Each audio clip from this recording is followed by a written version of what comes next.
ó mà ṣe o ọmọ Sani Abacha kú lójijì ó tójú oorun dójú ikú ni.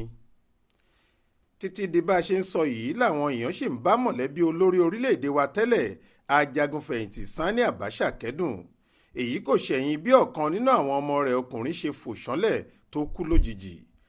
Aláròyé gbọ́ pé Abdullahi Abacha yìí tí ojú oorun dé ojú ikú nílé rẹ̀ tó wà ní òpópónà Nelson Mandela nílùú Àbújá. Wọ́n ní kò sóhun tó ṣe é kó tó wọlé sùn lálẹ́ ọjọ́ náà, bẹ́ẹ̀ ni kì í ṣe pé àìsàn kankan ti wà lára ẹ̀ ṣáájú àsìkò tí ikú mú un lọ yìí. Gẹ́gẹ́ bí ọ̀kan nínú àwọn mọ̀lẹ́bí ṣe sọ, ó kàn sùn náà ni, nígbà tó sì di òwúrọ̀ ọjọ́ kejì ni wọ́n rí i pé ó ti sọdá sódì kejì.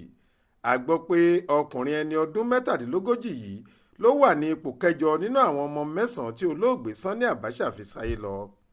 Ẹ̀gbọ́n olóògbé ọ̀hún, Fatima Gumsu Abacha Buni, tó jẹ́ ìyàwó gómìnà ìpínlẹ̀ Yobe, ló kéde ọ̀rọ̀ náà lórí ìkànnì abẹ́yẹfò Twitter rẹ̀ pé iná níláyé wà iná ilẹ̀ ìrajìun.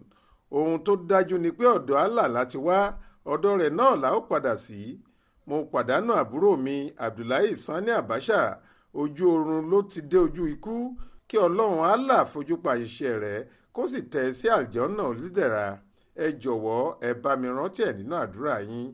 Ìrọ̀lẹ́ ọjọ́ àbámẹ́ta sátidé ọjọ́ 4 oṣù yìí ni wọ́n ní ètò ìsìnkú rẹ̀ yóò wáyé ní mọ́ṣáláṣí ńlá tó wà nílùú Àbújá láago 4 ìrọ̀lẹ́ ní ìlànà ẹ̀sìn mùsùlùmí. Jọkẹ́ Àmọ̀rí ló ṣàkójọ ròyìn yìí fún iléeṣẹ́ tẹlifíṣàn Aláròyé online. Faith Adébọ́lá ló kà á sókè ìgbọ́ yín.